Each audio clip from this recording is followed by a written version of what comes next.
কষ্টকর রোমাঞ্চকর কেদারনাথ জার্নি শেষে আবারও দুর্গম রাস্তা দিয়ে শুরু করলাম বদ্রীনাথের উদ্দেশ্যে পথ চলা।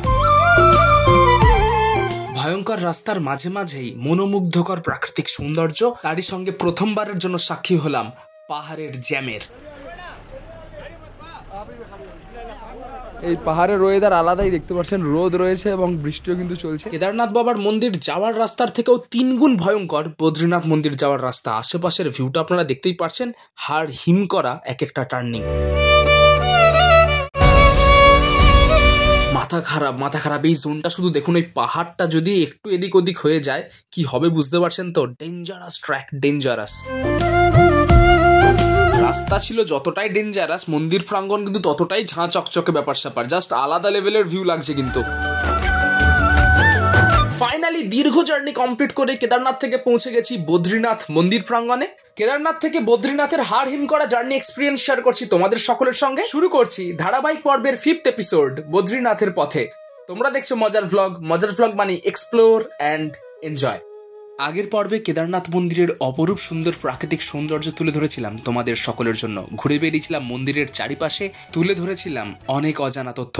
তারপরে শুরু হলো গৌরীকুণ্ড ফিরে আসার উদ্দেশ্যে হাঁটা। প্রথমে পৌঁছালাম গৌরীকুণ্ড, তারপরে শত কষ্টেও পৌঁছালাম সোনপ্রয়াগ, কেননা শুরু হচ্ছে আমাদের বদ্রীনাথের উদ্দেশ্যে জার্নি পরের দিন ভোরবেলা থেকেই। Good morning from Sonprayag. আজকে আমাদের সফরের 6ষ্ঠ দিন। আজকে আমরা কিন্তু সোনপ্রয়াগ থেকে মুভ করছি বদ্রীর উদ্দেশ্যে। কালকে অত হাঁটাহাঁটি, পায়ে ব্যথা অল্প বিস্তর থাকলেও সেরকম কোনো ক্লান্তি নেই, মহাদেবের কৃপায় সবকিছু ঠিকঠাক আছে। আমরা সোনপ্রয়াগ গাড়ি পার্কিং এর খুব কাছাকাছি একটি হোটেলে ছিলাম, জাস্ট ডান দিকে আপনারা দেখতে পাচ্ছেন, এই হচ্ছে স্পট। বাঁদিকে কিন্তু মানুষজনের একটা রাশ রয়েছে প্রচুর পরিমাণে, তারা কিন্তু কেদারনাথের উদ্দেশ্যে রওনা দিয়েছেন এবং অনেকে রেজিস্ট্রেশনের জন্য লাইন দিয়েছেন। এই জন্যই আপনাদেরকে বলেছিলাম যে আপনারা যাই হোক, যত কষ্টই হোক, সোনপ্রয়াগে থাকবেন না, তাহলে কিন্তু এরকম বিপুল লাইন ঠেলে আপনাকে কেদারনাথের উদ্দেশ্যে যেতে হবে। তার থেকে ভালো একটু কষ্ট করে গৌরীকুণ্ড পৌঁছাবেন, অনায়াসে আমাদের মতো হাঁটা শুরু করবেন। মারাত্মক কন্ডিশন এখানে, একবারে মারপিটের মতো অবস্থা। দেখতে পাচ্ছেন শ্রীভূমির লাইন যেমন পরে পুলিশজন আটকানোর চেষ্টা করে, সেরকম ফাঁক ফোকর করে মানুষজন চলে আসছেন কেদারনাথ যাওয়ার জন্য। যাই হোক, আমরা কার পার্কিং এ পৌঁছে শেয়ার গাড়ি ধরে নিয়েছি এবং শেয়ার গাড়ি রওনাও দিয়ে দিয়েছে বদ্রীনাথের উদ্দেশ্যে। শেয়ার গাড়ির ইনফো আপনাদেরকে একটু দিয়ে রাখি। 6:30 থেকে 7টা নাগাদ এই সোনপ্রয়াগ কার পার্কিং জোন থেকে কিন্তু বদ্রীনাথের উদ্দেশ্যে প্রথম যে শেয়ার গাড়ি সেটা কিন্তু বেরিয়ে যায়। সামনে 2 জন, মাঝখানে 4 জন এবং পেছনে 4 জন, অর্থাৎ ওরা 10 জনকে নিয়ে কিন্তু এই শেয়ার গাড়ি যাবে। জনপ্রতি ভাড়া কিন্তু 1200 টাকা। সিজনে কিন্তু রেট বাড়তে পারে এবং সোনপ্রয়াগ থেকে বদ্রীনাথ যেতে অ্যাপ্রক্স টাইম লাগবে 9 থেকে 10 ঘন্টা, অর্থাৎ সারা দিনের জার্নি। যারা বাসে করে যাবেন ভাবছেন, সোনপ্রয়াগ থেকে 1.5 থেকে 2 কিলোমিটার দূরে সীতাপুরে পৌঁছাবেন। সেখান থেকে কিন্তু বাস সার্ভিস অ্যাভেলেবেল রয়েছে। ভোর 5টা থেকে বাস সার্ভিস চালু হয়ে যায় বদ্রীনাথের উদ্দেশ্যে। মোটামুটি 700-800 টাকা দিয়ে কিন্তু আপনারা বদ্রীনাথ পৌঁছে যেতে পারবেন যদি সীতাপুর থেকে বাস ধরেন। অনেকক্ষণের জার্নি, সুতরাং অল্প বিস্তর খাবার দাবার নিজেদের সঙ্গে রাখবেন এবং আশেপাশের প্রাকৃতিক সৌন্দর্যের থেকে প্রাকৃতিক বিপর্যয় বেশি আপনারা দেখতে পারবেন। আপনাদের মানে আতঙ্কের একটা পরিবেশ সৃষ্টি হবে কিন্তু এই বদ্রীনাথের পুরো জার্নি জুড়েই। দেখতে পাচ্ছেন রাস্তাঘাটের কন্ডিশন কিন্তু বিভৎস রকম খারাপ।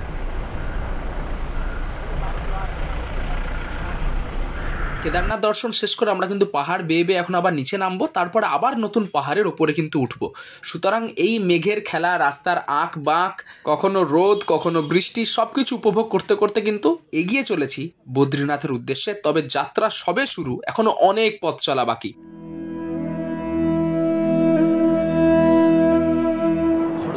নদী যত সুন্দর দেখতে, ততটাই ভয়ঙ্কর তার আওয়াজ। কেদারনাথ থেকে বদ্রীনাথের জার্নি একটু মেমোরেবল হয়ে থাকেই, কেননা যারা একটু রিসার্চ করে এসেছেন তারা জানেন প্রতিটা টার্নিং, পাহাড়ের একেবারে গা ঘেঁষে যাওয়া, চড়া খাড়াই, ডেড এন্ড এক একটা এমন বিপজ্জনক, জাস্ট কিন্তু আলাদা রোমাঞ্চকর হতে চলেছে এই জার্নি। অনেক এক্সাইটেড রয়েছি। জাস্ট আমরা কিন্তু চোপতার খুব কাছাকাছি পৌঁছেছি। এই রুটের মাঝেই পড়বে চোপতা, যাকে কিন্তু ইন্ডিয়ার মিনি সুইজারল্যান্ডও বলা হয় তার প্রাকৃতিক সৌন্দর্যের জন্য। এবং চোপতা ঢোকার আগেই কিন্তু আমরা দেখতে পাচ্ছি কত সুন্দর প্রাকৃতিক পরিবেশ।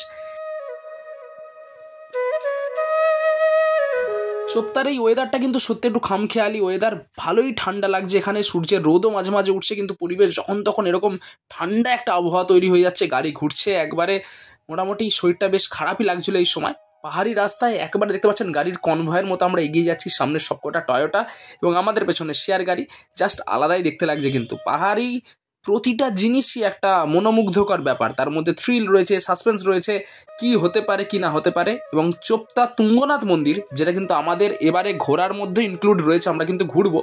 দেখতেই পারছেন কতটা হটস্পট এই চোপতা, যে গাড়ির সারি দেখেই আপনারা বুঝতে পারছেন যে কত পরিমাণ পর্যটক অলরেডি চোপতায় রয়েছেন, এবং সেই জন্যই কিন্তু এই জোনটা ক্রস করতে আমাদের অনেকটা সময় লাগছে, রাস্তা একবারই ফাঁকা পাওয়া যাচ্ছে না। এবং পৌঁছে গেছি কিন্তু তুঙ্গনাথ ট্র্যাক, কিন্তু ওই দেখুন ওখান থেকে কিন্তু শুরু হচ্ছে তুঙ্গনাথ ট্র্যাক।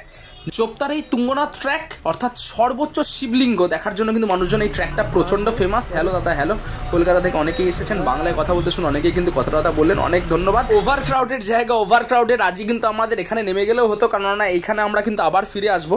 তবে আমরা আগে বদ্রীনাথ যাবো, কেদারনাথের পরে বদ্রীনাথ দর্শন করবো, তারপর তুঙ্গনাথের জন্য এগিয়ে আসবো। দেখতেই পাচ্ছেন ভিড়টা দেখেই বুঝতে পারছেন কত বিপুল পরিমাণ মানুষ কিন্তু এখানে আসেন। এখান থেকে জাস্ট কিন্তু 5 থেকে 6 কিলোমিটারের একটা হাঁটার ট্র্যাক রয়েছে, জাস্ট এই রাস্তা দিয়ে হাঁটা কিন্তু শুরু করবো আমরা, তাহলেই পৌঁছে যাবো কিন্তু তুঙ্গনাথ মন্দির প্রাঙ্গণে। এবং সেখান থেকে আর একটু হাঁটলে 1 থেকে 2 কিলোমিটার আমরা কিন্তু পৌঁছে যাবো আলটিমেট স্পট চন্দ্রশিলায়। এতক্ষণ টুকটুক করে বেশ গাড়ি এগোচ্ছিল, কিন্তু এখন প্রায় 45 মিনিট থেকে 1 ঘন্টার কাছাকাছি হয়ে গেল, গাড়ি নড়েও নি চড়েও নি।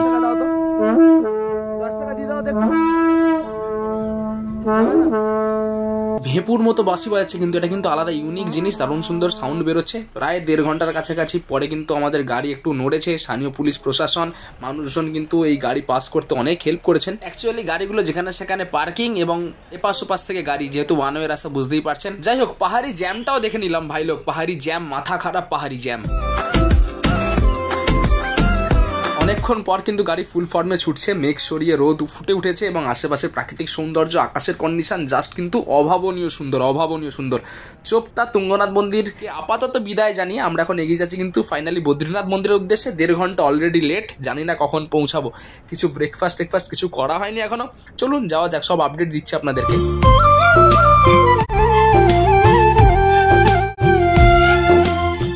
এদিকে রাস্তাঘাট ভিজে, মনে হচ্ছে এক পশলা বৃষ্টি হয়ে গেছে এই রাস্তা ধরেই, যখন তখন যা ইচ্ছে হতে পারে পাহাড়, কোনো গ্যারেন্টি নেই। খামোখাই অনেকক্ষণ লেট হয়ে গেছে, পেটে ছুঁচোয় ডন দিচ্ছে, গা পাক দিচ্ছে। যাই হোক, দেখতে পাচ্ছেন সবুজ পরিবেশ কিন্তু আশেপাশে, এবং আকাশের মেঘ জাস্ট ফাটাফাটি লাগছে। কিন্তু ঘন জঙ্গলের মধ্যে দিয়ে কিন্তু আমরা এগিয়ে চলেছি, রাস্তার আশেপাশে কোনো দোকানপাতি নেই, অনেকক্ষণ কিছু খাবার টাবার খাওয়া হয়নি, এবার দাঁড়াতে হবে একটু। এই পাহাড়ের ওয়েদার আলাদাই, দেখতে পাচ্ছেন রোদ রয়েছে এবং বৃষ্টিও কিন্তু চলছে। অনেকক্ষণ পরে আমরা দাঁড়িয়েছি, প্রায় আমাদের 2-3 ঘন্টা তো লেট কম করে হয়ে গেছে, কেননা চোপতায় অনেকক্ষণের জ্যাম ছিল। তারপরে এখন যাওয়া যাক কখন বদ্রীনাথের কাছ পর্যন্ত পৌঁছানো যায়। খাওয়া দাওয়া সেরে একটু রেস্ট নিয়ে আমরা আবার জার্নি শুরু করে দিয়েছি। এবার নতুন পাহাড়ে ওঠার পালা, পুরনো পাহাড়ের ঝামেলা মিটিয়ে আবার নতুন পাহাড় ধরে এবার উঠবো বদ্রীনাথে ওঠার জন্য। অলরেডি কিন্তু দুপুর গড়িয়ে বিকেল হয়ে গেছে, জানি না আর কি ভাগ্যে অপেক্ষা করছে। চলো, কার মধ্যে দিয়ে যাচ্ছি দেখো, ভাবো বাসে করে যাচ্ছি, আরো খতরনাক লাগতো কিন্তু বাসে করে জার্নি করলে। এতক্ষণ ধরে জার্নি করে এখনো কিন্তু প্রায় 77 কিলোমিটার বাকি, ভাবতে পারছো? জাস্ট মানে সূর্য গেছে, হয়তো আলো ভালো নেই, এবং এই হচ্ছে পরিবেশ, যেন মনে হচ্ছে কোনো কয়লা খাদানে পৌঁছে গেছি। এই ধুধু পরিবেশও জাতীয় পতাকাটাকে দেখে কিন্তু একবার মন টন ভরে যায়। কিন্তু যে দাদারা বাইক রাইড করে যাচ্ছেন তাদের সুস্থতা কামনা করি। অবভিয়াসলি রাস্তা কিন্তু প্রচণ্ড ডেঞ্জারাস, দিনের দিনে কিন্তু এই রাস্তা কভার করাটা সবচেয়ে ভালো, কিন্তু রাত হলে কিন্তু আরও ডেঞ্জারাস হয়ে যাবে কিন্তু এই রুট। চলো যাওয়া যাক, ভগবানের নাম নিয়ে সব কিছু ঠিকঠাকই হবে আমাদের, যদিও আজকে কিন্তু পৌঁছাতে রাতই হয়ে যাবে, সেটা নিয়ে কিন্তু সকলে একটু চিন্তায় রয়েছি। আশেপাশের ভিউ দেখে সকলেই অবাক বলা চলে যে কোন রাস্তা দিয়ে আমরা এগিয়ে চলেছি, এবং লেট তো হচ্ছেই, হয়তো 7-8টার কাছাকাছি বেজে যাবে বদ্রীনাথ পৌঁছতে। কিন্তু আশেপাশের ভিউ সত্যি গায়ে যতটা ভয় দিচ্ছে ততটা এনজয় করছি রাইড। কতক্ষণে পৌঁছাচ্ছি জানাচ্ছি আপনাদেরকে, চলুন মুভ করা যাক। কিছু জীবনের মোহমায়া ছেড়ে দিয়ে কিন্তু আসবেন, যথেষ্ট ডেঞ্জারাস ট্র্যাক, এবং অন্য পাহাড় ঘোরার থেকে কিন্তু এই ধামগুলো ঘোরা কিন্তু যথেষ্ট ডিফিকাল্ট। মনে থাকুক বাবার নাম হর হর মহাদেব, জয় বদ্রী বিশাল। এগিয়ে চলেছি বদ্রীনাথের উদ্দেশ্যে, এখনো হয়তো প্রায় 65 কিলোমিটারের জার্নি বাকি। বদ্রীনাথের জার্নি পথ আপনাদেরকে তুলে ধরছে, এরকম মাঝে মাঝে টানেল আপনারা কিন্তু পাবেন, এবং টানেলটা আমরা ফুল স্পিডে আমরা কিন্তু ক্রস করে যাচ্ছি, এবং ওপারে অপেক্ষা করছে দেখুন যেন আলাদা জগৎ, দেখতে পাচ্ছেন জাস্ট যেন কোনো একটা আলাদা দুনিয়ায় চলে এসেছি। আমরা কিন্তু পৌঁছে গেছি যোশী মঠে, I love Joshi Math. Just cross করে যাচ্ছি, এবং এই ভিউটা সারা জীবন মনে থাকবে। এই পাহাড়টা যদি এপাশ ওপাশ হয়ে যায়, রাম নাম সত্য হ্যাঁ। এবং দেখতেই পাচ্ছেন গাড়িগুলো কিন্তু দাঁড়িয়ে সম্মান জানাচ্ছে একে অন্যকে, এবং আস্তে করে এখানটা ক্রস করছে। কি যে দেখেছি রাস্তা পথে জার্নিতে, সে বিশ্বাস করাতে পারবো না আপনাদেরকে, যথেষ্ট ডেঞ্জারাস, শুধু চোখ ছানা বড়া হয়ে যাওয়ার মতো ঘটনা। ওই দেখুন বাস চলে আসছে ফুল স্পিডে, একটু এপাশ ওপাশ হলে হর হর মহাদেব। আমরাই কিন্তু আজকে প্রায় 10-11 ঘন্টা জার্নি করছি গাড়িতে, এবং গাড়ির জার্নিরই পুরো এপিসোড হতে চলেছে। আপনারা অনেকে হয়তো বোর হচ্ছেন ভিডিও দেখে, তাহলে ভাবুন আমরা গাড়িতে থেকে কতটা বোর হচ্ছি। শুধু যাচ্ছি আসছি, আপ ডাউন, রাস্তা খারাপ, সব কিছু। যতদিন পারবো ততদিন কিন্তু ঘুরে যাব এবং আপনাদেরকে এই ভিউগুলো দেখানোর চেষ্টা করব, এক্সপ্লোর করানোর চেষ্টা করব সব কিছু। বদ্রীনাথ থেকে নিয়ার অ্যাবাউট 25 কিলোমিটার দূরে আমাদের একবার পারমিট চেকিং কিন্তু হয়েছে। এটা আপনাদের জন্য ইনফরমেশন দিয়ে রাখলাম। আপনারা পারমিট কিন্তু সঙ্গে করে রাখবেন, যে কোনো মুহূর্তে চেক হতে পারে। পাহাড়ের বুকে ঝুপ করে অন্ধকার নামলো এবং রাতের বেলায় কিন্তু পরিস্থিতি আরও খারাপ। একে রাস্তার বেহাল দশা, পাহাড় একবারে গা ঘেঁষে, আপার ডিপার, কাকে কতটা সাইড দিতে হবে, কখন দাঁড়াতে হবে, কোন টার্নিংয়ে উঠতে হবে, জাস্ট আলাদা লেভেলের মেজারমেন্টে লাগে। কিন্তু ড্রাইভার সাহেবরা কিন্তু আলাদা লেভেলের এক্সপার্ট, চরম এক্সপার্ট বলা চলে। কিন্তু সেই জন্য মোটামুটি বুকে বল আছে, নইলে একবারে কিন্তু হার্টবিট চরম লেভেলের লাফাচ্ছিল কিন্তু এই টাইমটাতে। এবং আর 10 কিলোমিটারের খানিক বাকি রয়েছে। চরম খাড়ায় কিন্তু আমরা উঠেই যাচ্ছি বদ্রীনাথ পৌঁছানোর। শেষ 10 কিলোমিটার কিন্তু চরম খাড়াই জাস্ট কিন্তু পৌঁছতে চলেছে। আর 2 কিলোমিটারের কাছাকাছি জার্নি বাকি রয়েছে। খুব সুন্দর করে সাজানো গোছানো রয়েছে, রাস্তার ধারে ধারে স্ট্রিট লাইট, ঝাঁ চকচকে পরিবেশ। আপনারা বুঝতেই পারছেন বদ্রীনাথ মন্দির প্রাঙ্গণের খুব কাছাকাছি পৌঁছে গেছি। আলো ঝলমলে কিন্তু একটা পরিবেশ, জাস্ট অসাধারণ লাগছে। কিন্তু কোথাও একটু নোংরা নেই, যেন মনে হচ্ছে আলাদা কোনো রাজ্যে, আলাদা কোনো জায়গায় প্রবেশ করেছি হঠাৎ করেই। আমরা আমাদের গন্তব্যের খুব কাছাকাছি। এখানেই দেখতে পাচ্ছেন, এখান থেকে জাস্ট বাঁদিকের রাস্তা যদি নিয়ে নেন মোটামুটি ওই 1 থেকে 1.5 কিলোমিটার ছোট্ট একটা হাঁটা পথ, তাহলে কিন্তু বদ্রীনাথ মন্দির প্রাঙ্গণে আপনারা পৌঁছে যাবেন। ফাইনালি প্রায় 11.5 ঘন্টার জার্নি কমপ্লিট, পৌঁছলাম বদ্রীনাথ। বাঁদিকে রাস্তা ধরে গেলে কিন্তু বদ্রীনাথ, ওদিকে গাড়ি যাওয়া বারণ, সেজন্য পুলিশরা কিন্তু ডান দিকের রাস্তায় ডাইভার্ট করে দিলেন। এবং সামনেই যে হোটেল, সেখানে আমরা থাকবো, একটা রুম নিই, তারপর আপনাদের সাথে কথা বলছি। 11.5 ঘন্টা জার্নি শেষে বদ্রীনাথের হোটেলে পৌঁছালাম এবং এই হচ্ছে আমাদের কিন্তু রুম ভিউ দেখিয়ে দিচ্ছে। এবং রুমেই কিন্তু রয়েছে বদ্রীনাথ যে মন্দির, সেই মন্দিরের একটা ফটো ফ্রেম, এবং এই হচ্ছে রুম মোটামুটি। এবং এই হচ্ছে কিন্তু বাথরুমে কিন্তু গিজারের ব্যবস্থা আছে, সেটা কিন্তু অটোমেটিক গিজার, ঠান্ডা জল আর গরম জল দুটো নল দিয়ে বেরোচ্ছে। খুব সুন্দর ব্যবস্থা, খুব একটা খারাপ নয়, একবারে মন্দিরের কাছাকাছি। 3টে বেডের রুম এবং এক একজনের জন্য কিন্তু 600 টাকা করে লেগেছে, যেহেতু অফ সিজন। আমরা জাস্ট একটু ঝটপট একটু ফ্রেশ হয়ে আমরা কিন্তু বেরিয়ে গেলাম সান্ধ্যকালীন দর্শনের জন্য, কেননা লাইটের কাজটা কিন্তু জাস্ট অসাধারণ লাগে। কিন্তু এগিয়ে যাচ্ছি এখন বদ্রীনাথ মন্দির দর্শনের জন্য, সোজা এগিয়ে যাচ্ছি। উফ, আলাদাই ঠান্ডা কিন্তু এখানে, এবং পায়ে আর জোর নেই সত্যি কথা বলতে কেদারনাথ দর্শন করে আসার পরে। সোজা রাস্তা বরাবর এগিয়েই জাস্ট বাঁদিকে যদি আপনারা টার্ন নিয়ে নেন, তাহলে কিন্তু ওই মোটামুটি আর 15 মিনিট হাঁটার পরে কিন্তু মার্কেটে আপনারা পৌঁছে যাবেন, যেখান থেকে কিন্তু আপনারা ডালাটা সংগ্রহ করে নেবেন। ডালা নিয়েই কিন্তু আমরা হাঁটা লাগালাম সান্ধ্যকালীন দর্শনের জন্য বদ্রীনাথ মন্দিরের। কেদারনাথ মন্দিরের প্রাঙ্গণ চত্বর থেকে কিন্তু বদ্রীনাথ মন্দিরের প্রাঙ্গণ চত্বর ঢেলে সাজানো, খাবার দোকান থেকে শুরু করে জামা কাপড় জিনিসপত্র সব কিছু কিন্তু অ্যাভেলেবেল। মানে কোনো রকম কোনো অসুবিধা হবে না, এটিএম থেকে শুরু করে সব ফেসিলিটি কিন্তু রয়েছে এই মন্দির প্রাঙ্গণেই। সামনেই কিন্তু দেখতে পেয়ে গেছি স্বপ্নের দ্বিতীয় ধাম, কেদারনাথ ধামের পরেই পৌঁছে গেছি বদ্রীনাথ ধাম প্রাঙ্গণে। একটু আর ক্ষমতা নেই, খুব স্লোলি আমরা এখন কানেক্টিং ব্রিজ দিয়ে এগিয়ে চলেছি। ওপারেই গেলেই কিন্তু বদ্রীনাথ ধাম লাইটিংয়ের কারুকার্য চলছে এবং নিচ দিয়ে প্রবাহিত হচ্ছে কিন্তু ফুল স্পিডে অলকানন্দা নদী। একটু যদি দেখাই আপনাদেরকে, ঘিরে টিরে রাখা রয়েছে যাতে না কেউ পড়ে যায়। একবারে ক্রিস্টাল ক্লিয়ার অলকানন্দা নদী, এবং এখানে মন্দির প্রাঙ্গণে কিন্তু তপ্তকুণ্ড, যেখান থেকে দেখতে পাচ্ছেন ধোঁয়া বেরোচ্ছে, হট স্প্রিং ওয়াটার, এবং প্রচুর মানুষজন কিন্তু রাতেও চান করছেন, তারপরে পুজো দিতে যাচ্ছেন। আমরা জাস্ট এগিয়ে চলেছি মন্দির প্রাঙ্গণের একেবারে প্রাঙ্গণে পৌঁছে গেছি। প্রচুর মানুষের ভিড়, লাইটিংয়ের কারুকার্য চলছে। বেশ কিছুক্ষণ কারুকার্য দেখেই আমরা কিন্তু লাইনে দাঁড়ালাম বদ্রী বিশালের দর্শনের জন্য। কেদারনাথ মন্দির দর্শন করে বদ্রী বাবা দর্শনের জন্য আমরা এসেছি, কিন্তু জাস্ট অসাধারণ এক্সপিরিয়েন্স। অনেক কষ্ট হয়েছে, তাও মনের শান্তি। 4 ধামের মধ্যে 2 ধাম দর্শন সম্পন্ন করব। দেখা যাক, ভেতরের দর্শন করে আসি, তারপর আপনাদেরকে ফিডব্যাক। মন্দিরের স্থাপত্য শৈলী দেখতে দেখতে মানুষের ভিড়ে মিশে এগোতে লাগলাম গর্ভগৃহের দিকে। গর্ভগৃহের ভেতরে কিন্তু মোবাইল ফোন ব্যান্ড। দর্শন করে ফিরে এসে কথা বলছি আপনাদের সকলের সঙ্গে। খুবই খারাপ, এবং মোটামুটি বড় বড় ধামে যা হয় সেরকমই ব্যবস্থা, প্রচুর টানা হেঁচড়া ঠেলাঠেলি এরকম হচ্ছে ব্যাপার মোটামুটি। যাই হোক, দর্শন ভালোভাবে হয়েছে। কিন্তু বদ্রী বিশাল মন্দিরের পেছনের দিক, অর্থাৎ ব্যাক সাইড, এবং এখানে কিন্তু প্রচুর দোকান টোকান রয়েছে। এখান থেকে কিন্তু আপনারা প্রসাদ কিনতে পারেন অথবা ফটো ফ্রেম, এগুলো কিন্তু আপনারা কালেক্ট করতে পারেন। মন্দির প্রাঙ্গণের ভেতরে কিন্তু আরও অনেক দেবদেবীর পুজো টুজো হয়। এখানে হনুমানজি রয়েছেন, আরও অনেক দেবদেবী রয়েছেন কিন্তু এই মন্দির প্রাঙ্গণ। আপনারা কিন্তু আরামসে সময় নিয়ে কিন্তু ভিজিট করতে পারেন। এখানে কিন্তু ঠেলাগোজা নেই।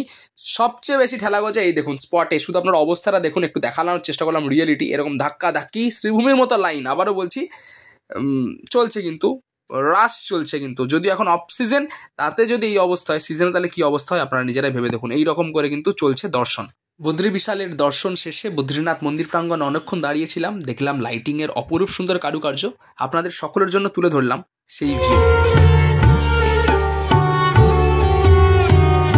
কেদারনাথ থেকে বদ্রীনাথের উদ্দেশ্যে জার্নি, বদ্রীনাথ মন্দিরের দর্শন কেমন লাগলো আপনাদের অবশ্যই কমেন্টে জানাবেন। আর হ্যাঁ, ফেরার পথে অবশ্যই কিন্তু গরম কেশর দেওয়া দুধ খেতে ভুলবেন না, এটা কিন্তু এখানকার স্পেশাল আইটেম।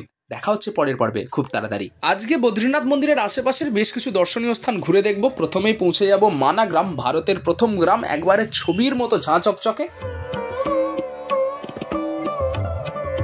গণেশ গুহার সামনে পৌঁছে গেছি। গণেশ গুহা দেখতেই পারছেন কত সুন্দর, শুধু আর্ট ওয়ার্কগুলো দেখুন, মন ছুঁয়ে যাবে আপনাদের।